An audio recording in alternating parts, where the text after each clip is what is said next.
მოგესალმებით მეგობრებო, ძალიან საინტერესო გადაცემა გვაქვს დღეს, იმიტომ რომ დღეს ვესტუმრეთ ადამიანს, რომელმაც დაამტკიცა, რომ პატარა ქვეყნიდან შეგიძლია გახდე მსოფლიო ელიტის ნაწილი. მან დაამტკიცა, რომ არასდროს არ უნდა დანებდე და შეგიძლია საბოლოოდ მიაღწიო მწვერვალს. სანდრო ბაზაძე იქნება დღეს ჩვენი სტუმარი.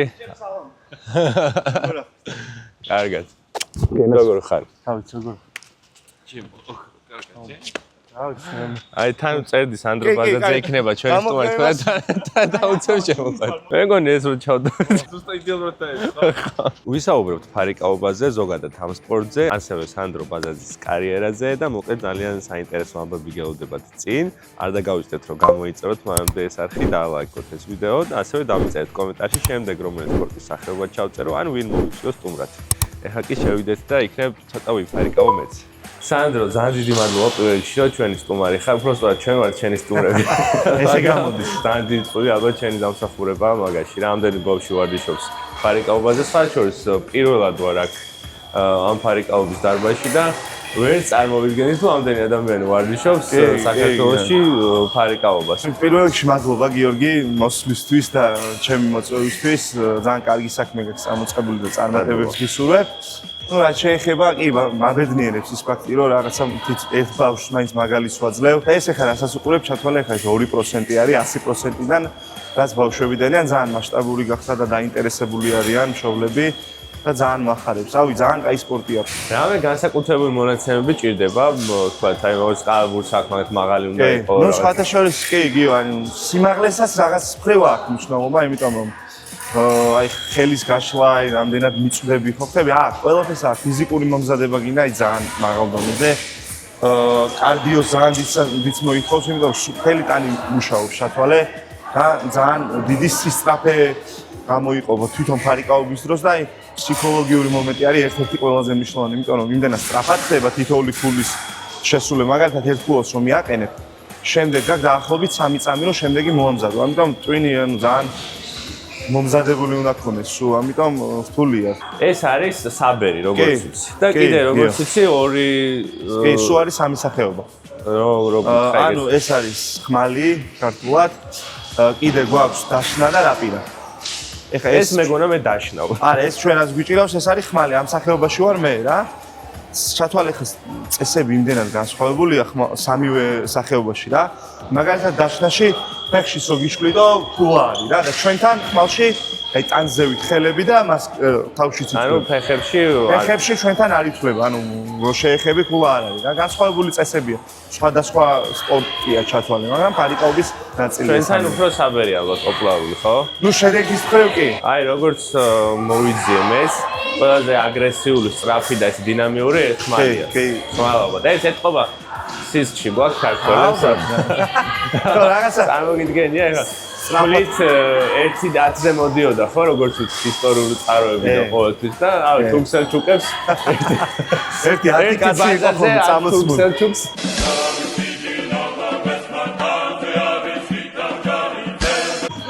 აი ხა უკვე თუქსელჩუკებიდან ფრანგებზე და იტალიელებზე გადა 15 ფულამდეა და ვინც დაასწრებს ანუ არტანაზე ოდნავაც რო შეგეხო აი ჩვენთან არის შეხება რა აი წერა რო თქვით მაგალითად დაშნაში უნდა უჩხვლიტო რა ეს უნდა გადაიგო ჩვენთან შეხება არტანაზეს რო შეეხო უკვე სენსორი აფიქსირებს კიდევ ეს მაინტერესებდა ეს სენსორის გამოა ხო მოგული რო ესენი ეხა სენსორის გამო სენსორზე არის ფაქტობრივად პირველი შეხება ვისაც ეკუთვნის ის ფიქსირდება, მაგრამ რო უყურებ ხოლმე შენ ბრძოლებს რომ უყურებია, სულ ყველა ქულაზე რაღაცა კამათი მიდის. ხო და ეგ რანაირად მოხდეს სენსორია, ვიდეოა, რეფერია. ხო, წარმოიდგინე ხა იყო შემთხვევა შეიძლება ნანახიც გაქვს ოლიმპიურ თამაშებზე 1000%-იანი დასწრება არის სენსორზე ჩანს, ყველგან ჩანს, მაგრამ ხო ხსები, ანუ ეს უკვე მიკერძოებაში გადავიდა და ძალიან ცუდი ეს უფუჭებს სპორტ სახელს და რაღაცა უნდა შეიცვალოს რა.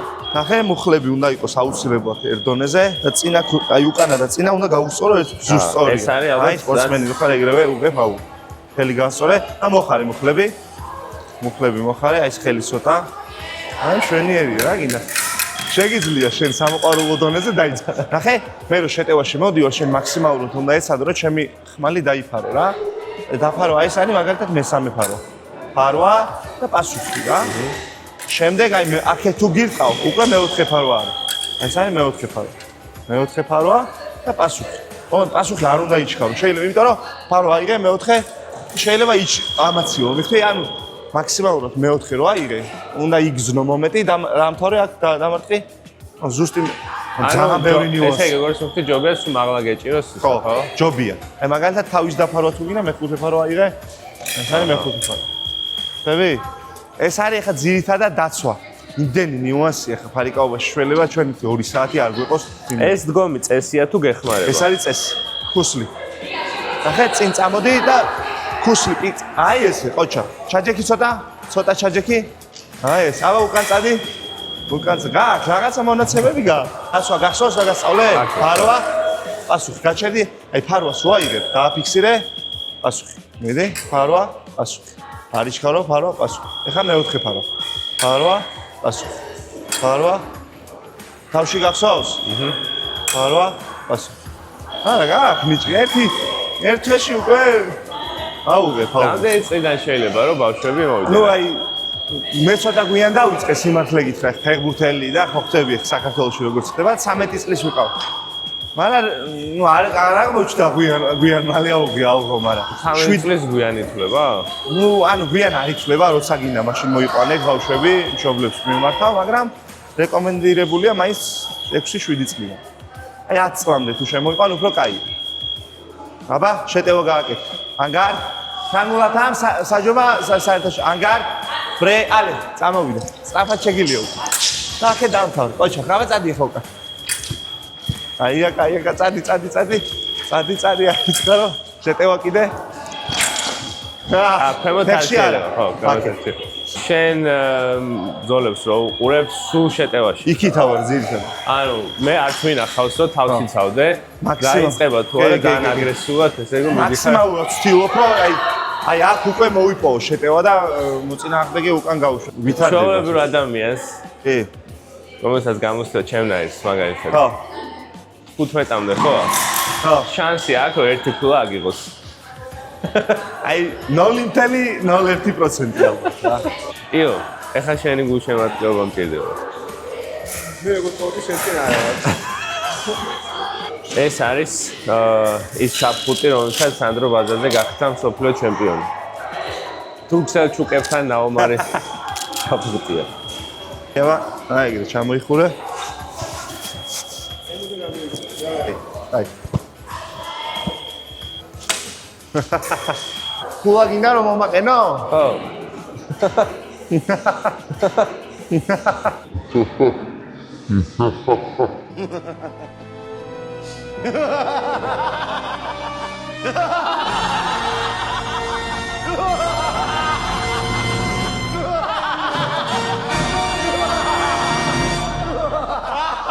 წავიდა.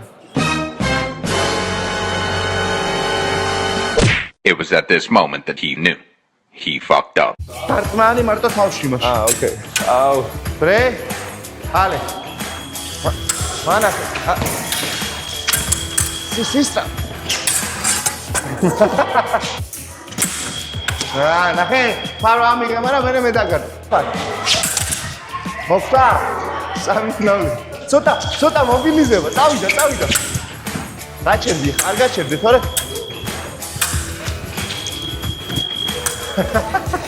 4-0.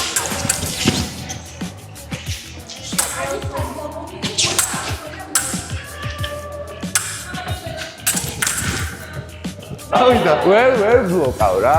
დაბლოკვები არის. 5-0. გელოდები. 6-0. დედას მიცავარ 2 წუთია დავიწყე ვარჯიში და რამხელა მუღამი აქვს, იცი? აჰა. ხალხო, თარიკაობა. აი ძალიან მაგარი მუღამი აქვს რა. აქ მეგობრებთან ერთად თუ შეიძლება შენ წარმოიდგინე ხა ფორმას რო ჩაიცმე მე ის შეერთები რამდენად ეს ახლა ხალისობ მან. მე ნახე რამხელა მუღამი აქვს მართლა. დედას მიცავარ საოცარი მუღამი აქვს. აი რავი, ხელებს ავწევ. აი კაცი და. ალე, წამოდი შეტევაში. აჰა, ძმაო, აჰა. ეს მაჩუკა ეხლა. არა, ისე სწრაფად გააკეთე. რეაგირება ვერ მოასწარი. არა, რეაგირება ვერ მოასწარი თუ გემ. 6-1. 7-1. მაგარი ბრძოლა იყო. რა გინდა დაწყებისთვის? ცუდი არ არის. ცუდი არ არის დაწყებისთვის. რაღაცა ბიგძენი რო აქ ამბის. მოდი რა ამ სპორტზე რა.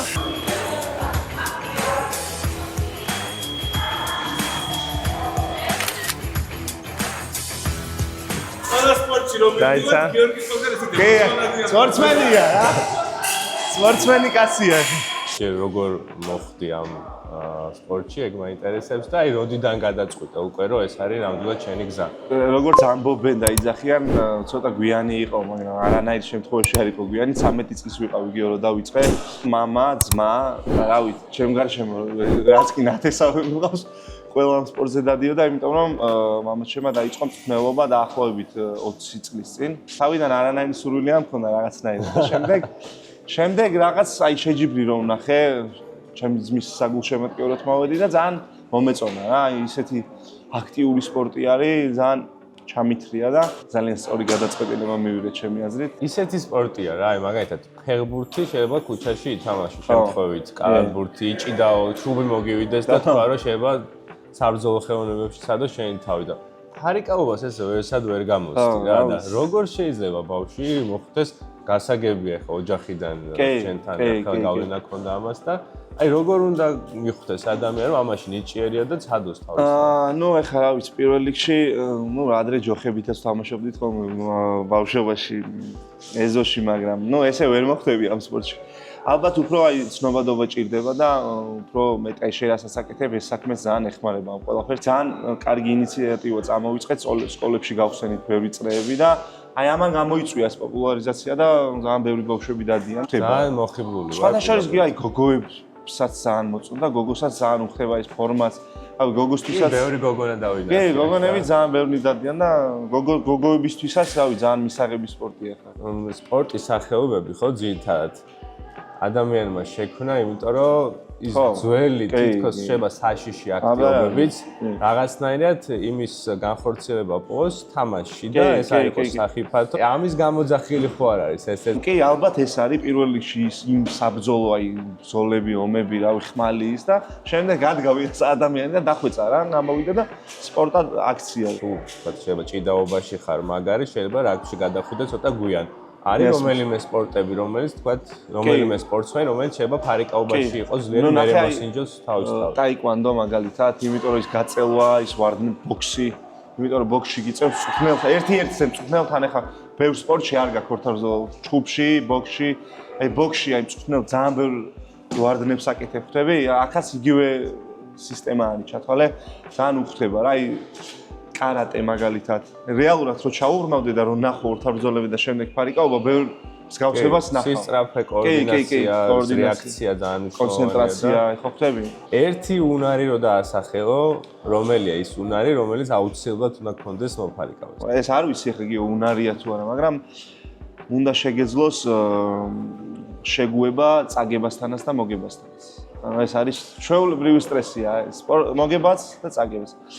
იმიტომ რომ ეს ისეთი სპორტია სტაბილურად შეიძლება 15 შეჯიბრია ხო წელიწადში მაგალითად ვერ მოიგო ხო სტაბილურად 3-ზე აიღო ოქრო. ამიტომ აი უნდა შეეგუო ამ ყველაფერს და გადატანა უნდა შეგეძლოს ამ ყველაფრის, ეს ძალიან რთულია, მაგრამ ეგაა გზა იმ დიდი ჩემპიონობისკენ, ვისთვისაც ამზადებ მთელი შენი ცხოვრება. როგორ მოქმედებს აი ზუსტად მაგას მივაბავ ამ კითხვას შენზე მარცხი და როგორ ახდენ შემდეგ რეაბილიტაციას, დაბრუნებას და კიდევ უფრო მაღალ საფეხურზე ასვლას? კარგი შეკითხვაა, გიო, კარგი, იმიტომ რომ აი თავიდან გიждდებოდი. აი თავიდან რო არ ვიცოდი რომ იმ წაგებიდანაც უნდა ისწავლო, დამტრეული უნდა ყველა ხმალი რაც ქონდა ხოლმე რო ვაგებდი ხოლმე გასახელში რო შევდიოდი ხოლმე. სიგიჟეში გადადიოდა რა, იმიტომ რომ მეზიზღებოდა წაგება. შემდეგ ნელ-ნელა რავი რომ დავხვეწე ეს გონებას და ცოტა დავგვინდი ასე ვთქვათ, აი ძალიან იზრდები იმ წაგებით რომ გამოდიხარ რომ აანალიზებ რა შეცდომა დაუშვი, შემდეგ შეჯიბრზე უკვე ერთი ნაბიჯით გასცდილი ხარ რა, ამიტომ არ უნდა თქვას ადამიანმა ვიცი. დღეს ახლა 32 წლის ვარ და შეიძლება რომ მოდივარ 15 წლის ბავშვისგან ის რაღაცა მოძრაობა დავინახო, რაც გამომადგეს მე.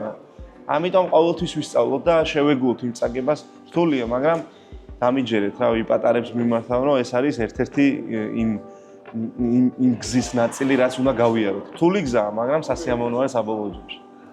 ეს შენი ემოციურობა ხო არ იყო გამოწვეული ხშირად, შეიძლება სუბიექტურად ვართ, მაგრამ ჩვენ ქართველებს კი გონია რომ ნამდვილად დაიჩაგრე განსაკუთრებით ორგანიზაცია რა. ეხლა მე თვითონაც არ მიყვარს ამის თქვა, რეალურად დავიჩე. უბრალოდ რეალურად ყველა ექსპერტი იქნება, ყველასთან შეგვიძლია დავამტკიცოთ, რომ მართლები ვართ ამ სიტუაციაში ოლიმპიურ თამაშებზე ორივე შემთხვევაში 100%-ით ეხლა ყველგან იმიტომ ვიყავი დამშვიდებული და წყნარად და გადავიტანე ეს ყველაფერი. ჩემ თავთან რომ მართალი ვიყავ, ხო ხტები? მერჩივნა რომ წამეგო იქ და ძალიან დიდი ანგარიში წამეგო და ვიტყვიოდი რომ ანუ იმაზე ძლიერი არ ვარ და ვიმუშავებდი, მაგრამ უსამართლობა ხო იცი? მაგან დამწყვიტა გოლი რომ ძალიან დიდი უსამართლობა შევხდა რა. სამწუხარო ერთ-ერთი გზა არის ალბათ და ესეთია ჩემი გზა ალბათ და საბედნიერო ისაა რომ არ დავნებდი და ვაგზელებდი. ძალიან ემოციური ხარ.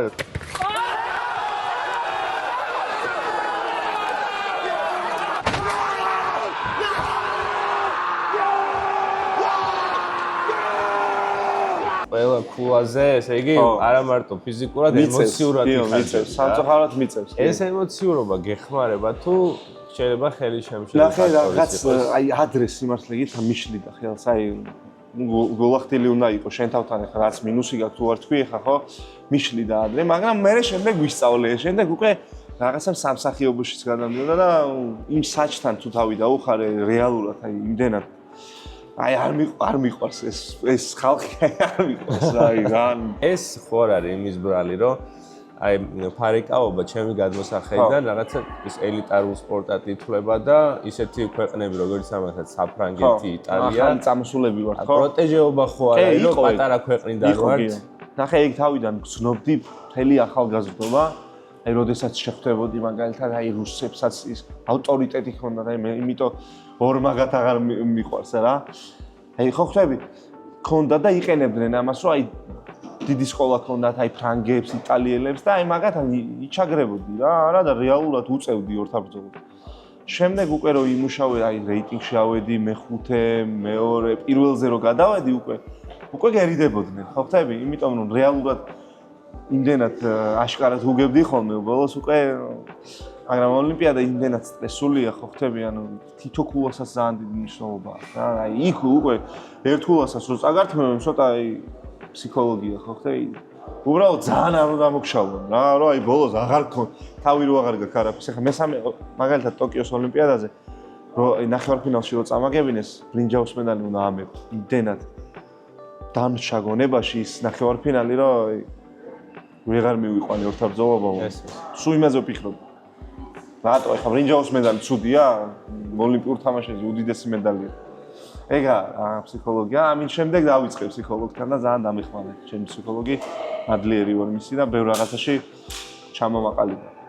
Never give up. ანუ არადროს დანებდე. ეს გამოთქმა რომ იყოს სპორტსმენი ალბათ შენ იქნებოდი. გარდა იმისა, რაზეც ვისაუბრეთ, რომ ამ უსამართლო გადაწყვეტილებიდან მოახერხე დაბრუნება თითქმის უიმედო სიტუაციიდან თითქმის გადაწყვეტილი რომ თითქოს წააგო რაღაცა დამთავრებულია იქიდან შემოგიწელებია 14 გაქვს ნანახი შეიძლება ორთაბრძოლა senso unico non era tanto prevedibile la vediamo ha avuto il primo attacco di Bazzanze riparte Zambo contrattacco di Bazzanze a segno bacio del suo coach e incredibile.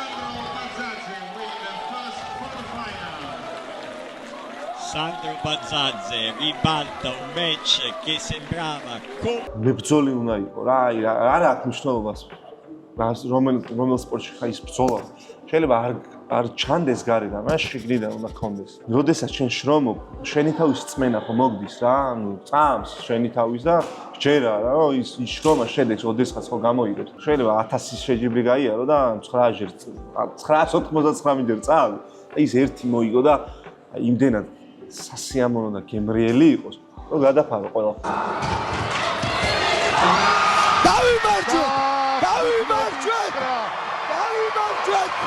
Sandro Bazzanze ჩემპიონია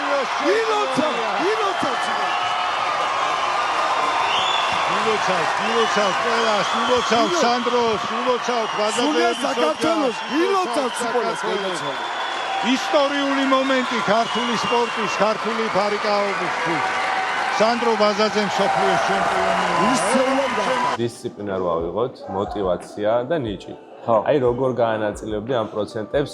ნუ მოდი დავიწყოთ. ყველა სპორტსმენს ალბათ თავის სპორტში თავის ისე ქნება, მაგრამ კი, დისციპლინა არის ნომერ პირველი სპორტში, პროფესიონალურ სპორტში. мотиваცია როგორ არის? мотиваცია თავისით მოდის რა, მოდის. ეხლა ვარ შეიძლება мотиваცია არ აქვს, ეხლა მაგრამ ხო არ აქვს უფლება რომ შენ დანებდე იმ დისციპლინის ხარჯზე რაც გააქვს შენ. ამუშევარ და სწორად აი დილით 8 საათზე ადექი. დასასვენებლად რომ მიდივარ 8 საათზე მეგვიძება. სულ არ არსებობს რომ 12 საათამდე მეძინო. დისციპლინა მაგარია. თან სიამოვნებს ეს ყველაფერი, გზელი დღე მაქვს და უსტად მანდ. კარგად აბა რა, დისციპლინა არის პირველი. ცხოვრებაში, სპორტში. ნიჭიერი ხალხი კაია, მაგრამ მოდი უნდა ვიშრომოთ რა აუცილებლად. ყველაზე მეტად რა გაძლევს, ან ვინ გაძლევს мотиваციას? ალბათ მაინც ჩემი ოჯახი და ჩემი შვილები. ხა ორი ბიჭი მყავს, ერთი 7 წლისა, ერთი 2 წლის და ნუ რო ჩამოვდივარ ხოლმე შეჯიბრიდან რო ბრუნდების медаლი, აი რაღაცნაირად იმ ხელა სიხარულს ვხედავ მათგან, მინდება და სურვილი მაქვს რომ ეს შევინარჩუნო კიდე და ამიტომ სუმაძე ვფიქრობ და ჩემი გულშემატკივარი რა თქმა უნდა. ჩემი გულშემატკივარი, მათ გარეშე არაფერი არ იქნებოდა. თითოეული გამარჯვების შემდეგ და მარცხის შემდეგ მე მათგან იმ ხელა მხარდაჭერას ვცნობ, რომ ამის გარეშე არ გამოვარა. იცი რა არის გულშემატკივრებით გძნობთ შენს იმ ენერგიას, რომელსაც ასხივებ მართლა რა, თუნდაც აი ეს ემოციურობაც, ხო? ერთია რომ გახდე მსოფლიო ჩემპიონი და მეორე ის ემოცია გამოიტანო გულშემატკივარზეც, რასაც აი შენ აკეთებ 100%-ით და იმიტომ არის ალბათ რომ აი განსაკუთრებულად გაგვიხარდა, განსაკუთრებულად აღნიშნავთ ხოლმე თითოეულ შენ მოგებას. გულშემატკივრებიც ხანდახან აი ესე მოვიკოჭლებთ ხოლმე თუ იქიდან ვერ ხედავთ რაც არ უნდა იქ იმის უკან გულშემატკივარი ვერ ხედავს ხო რამ ხელა შრომა, რამ ხელა თავდადება და შეიძლება თქვა ფეხბურთის ნაკრები წააგებს და მე რაღაცა ლაზრავს თუ მოიგებენ მე კარგები არიან და სწორი ხარ აი ძალიან კარგად გიგიო იმიტომ რომ უნდა დაუდგეთ ერთმანეთს გვერდში იქ წავაგებთ მოვიგებთ აი იმასაც ხო ტკივა ეხა იმ ფეხბურთელსაც მეც რო წააგებ ხო არ მინდა რომ წავაგო ხო არ მინდა ეხა ხო გვერდში რო დამიდგები მე ანუ უფრო დიდ мотиваციას მომცემ რომ მე გაგახარო ანუ იგივეა რა სულ ერთად აი შენ როგორც ერთად ვარ ერთობლიობა შენ რომ ეძალას მაძლევ მე შენ სიხარულს გაზნო და ეს ერთია რა. მადლობა ყველა იმ სიხარულისთვის, რასაც გვაძლევ ხოლმე შენი გამარჯვება. მადლობა გვერდში დომი. ფარიკაობა რომ არა, რა პროფესიის იქნებოდი? აი დარწმუნებული ვარ რომ მაინც სპორტში ვიქნებოდი, ალბათ ფეხბურთელი ვიქნებოდი, იმიტომ რომ ფეხბურთი დღესაც ძალიან მიყვარს და ხშირად ვთამაშობ.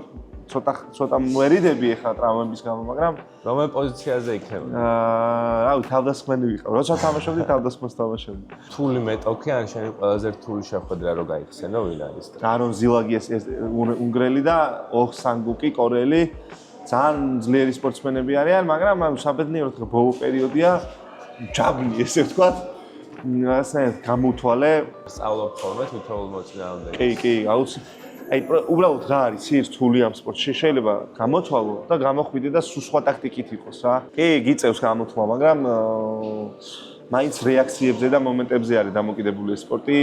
კონცენტრაცია გჭირდება აუცილებლად. შენ მიზნებზე რო გითხრა, ეხლა რა არის შენის მთავარი მიზანი და კიდე რამდენჯერ გაგვახარებ რო გითხრა? ნუ რავი, მსოფლიო ჩემპიონი საბედნიეროდ გავხდი, მაგრამ კიდე მაქვს ოლიმპიურ თამაშებამდე თუ არ ვცდები ორი მსოფლიო ჩემპიონატი კიდე ჩატარდება. ეხლა არის ზაფხულში ჰონკონგში გაიმართება, ატომაც არა დუბლი. ვეცდები რომ გავმეორო და დავიცვო ჩემი ტიტული. ჩვეულებრივად შესაძლებელია. სამწუხაროდ რაღაცა პერიოდი გამიცდა, ეხლა გიო რაღაცას მცირე ტრავმები ხო ხდები. ახლობით ეხლა 4 თვე აქტიურად ვერ ვარჯიშობდი, მაგრამ სპორტულად ვიყავი მაინც. ეხლა დავიწყე, კარგად ვარ, საბედნიეროდ და ვემზადები ევროპის ჩემპიონატი იქნება ივნისში და შემდეგ მსოფლიო ჩემპიონატი ჰონკონგში და ვეცდები რომ დავიცვა გავიმეორო ჩემი შედეგები, გავახარო ჩემი გულშემატკივარი და მთავარი მიზანი 2 წელიწად ნახევარი დარჩა თუ არ ვცდები ამერიკაში LA-ში გაიმართება ოლიმპიური თამაშები სადაც აი მაინც უნდა აი მაინც კი ვიცი ჩემ თავთან რომ მე გავხდი ოლიმპიური ჩემპიონი მაგრამ ოფიციალურად უნდა გავხადო ჩვენ ყველანი ამას დავესწრებით რა და ბოლოს, რას ეთყოდი ახალგაზრდებს, ერთი რჩევა სანდრო ბაზაძისგან ჩვენ მაყურებელს. მშობლებს დაუჯეროთ. პირველი არის ეს, იმიტომ რომ მშობელს რა თქმა უნდა, ყოველთვის კარგი უნდა შვილისთვის. უყვარდეთ ის საქმე, სადაც მივლენ. სპორტი იქნება, ცეკვა იქნება, ხატვა იქნება, შევიყვაროთ და დავისახოთ მიზანი. ყველაფერი არის გამოსული. არაფერი არა დღევანდელ ცხოვრებაში შეუძლებელი არაფერი. ძალიან დიდი მადლობა. მე მინდა რომ პატარა საჩუქარი მოგცე, რომელიც ჩვენი პარტნიორი ფიტნეს ფორმულა უგზავნის. ჩვენიერი ეს არის პროტეინი. ნუ საჭირონი საჭიროა კი ნამდვილად, იმიტომ რომ სპორტსმენები ვართ და L-კარნიტინი. მე მგონი რომ შენ შენებას ვავკიდევ. კი. სხვანაირად არ გამოდის. ძალიან დიდი მადლობა, გიორგი.